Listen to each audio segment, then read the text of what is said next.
10 साल हो गया था, मैं बदल नहीं पा रहा था। जब भी बारिश होता था दोस्त, तो मेरे को रेनकोट उड़ाना पड़ता था, क्योंकि अगर पानी पड़ गया वो चालू नहीं होगी, मैं तो सूख सकता हूँ। इसलिए जिंदगी कट रही थी, तकलीफ था, बहुत सारी मुश्किलें थी। उसके बाद मुझे ऑनलाइन प्लेटफॉर्म मिला, mister cure sir Sahu sir के माध्यम से देखने का मौका मिला। लेकिन मैं डर रहा था, क्योंकि मैं आज से 10 साल पहले एक बार जमा योजना में काम कर लिया था। जमा योजना में काम कर लिया था, लोगों को पैसा डबल हो जाए करके मैं जमा करा दिया था, और वो पूरे रिश्तेदारों का था। इसलिए मेरे को डर लग रहा था कि साले फिर आ गया बेवकूफ बनाने। एक बार के दिलाए नहीं है, दोबारा फिर से आ गया बैग लेके। इसलिए मैं डर रहा था। सर को 7 से 8 महीना लगातार घुमाते रहा, क्योंकि प्लान तो बढ़िया है, सपना भी बढ़िया है, कार भी बढ़िया है, लेकिन लोग पीछे पड़ जाएंगे दोबारा जैसे ही देखेंगे। अभी देख रहे हैं मेरे को मजदूरी करता है, कहां से देगा, इसलिए कोई नहीं बोल रहा है। जैसे ही मेरे देखेगा अच्छे लेवल पे, तो मेरे से पैसा मांगे करके मैं सर को घुमाते रहा। लेकिन एक दिन फाइनली 23 मार्च का दिन आया, जहां पर सर ने कुछ सवाल पूछ दिए यार कि अगर इसी काम को करते रहोगे तो क्या जिंदगी बदल जाएगी। मेरे पिताजी की नहीं बदली है, मेरे भाई की नहीं बदली है, मेरे दादा की नहीं बदली है, तो मेरी भी नहीं बदलेगी अगर मैं मजदूरी करते रहा। तब सर ने बोला, अब ये समझ आ गया, बोला पैसा नहीं है, प्लान समझ आ गया, लेकिन ज्वाइन करने के लिए पैसा नहीं है। बहाना फिर से मैंने देने का प्रयास किया। सर ने बोला यार अगर आपके घर मेडिकल इमरजेंसी आ जाती तो क्या करते, मेडिकल इमरजेंसी अगर आ जाती तो क्या करते। बोला सर बीवी का मंगलसूत्र गिरवी रख देता।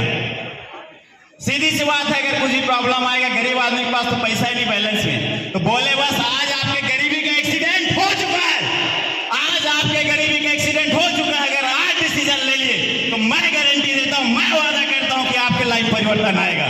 और उस दिन मैंने जुगाड़ किया और काम को करना चालू कर दिया।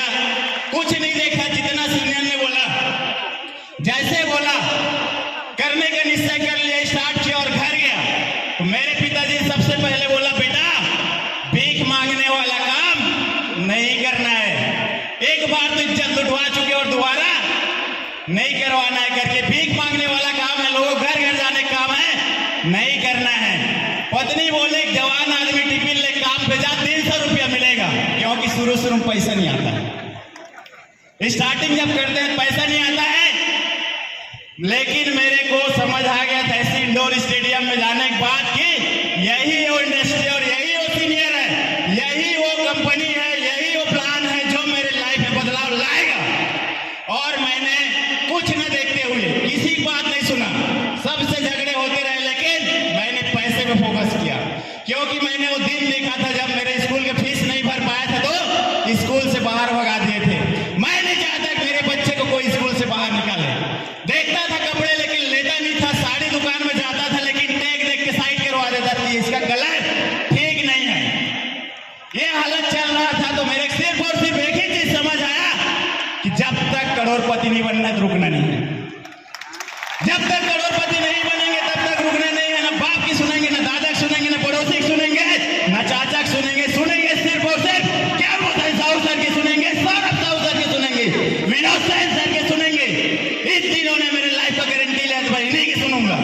और उस दिन से लेके आज तक एक भी दिन ऐसा नहीं है जब हमारे अकाउंट में पैसा नहीं आया, एक भी दिन नहीं है जब पैसा नहीं आया हमारे अकाउंट में। जो आदमी बाइक को रेनकोट उड़ाता था, बाइक बदल दिया मात्र और मात्र 15-20 दिनों में।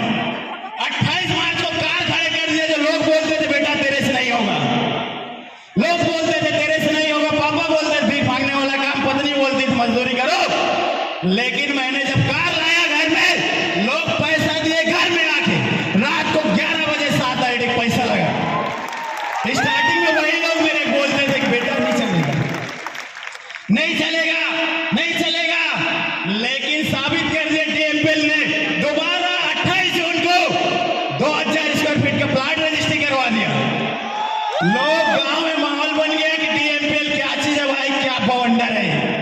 और आज बताते हुए बहुत खुशी हो रहा है मुझे कि टोटल जो इनकम है, टोटल 42,37,730 रुपया। क्योंकि सर ने बोला था यार कि आपके गरीबी का एक्सीडेंट हो चुका है, और मैंने मान लिया था। और दूसरा, 3 दिन पहले मेरे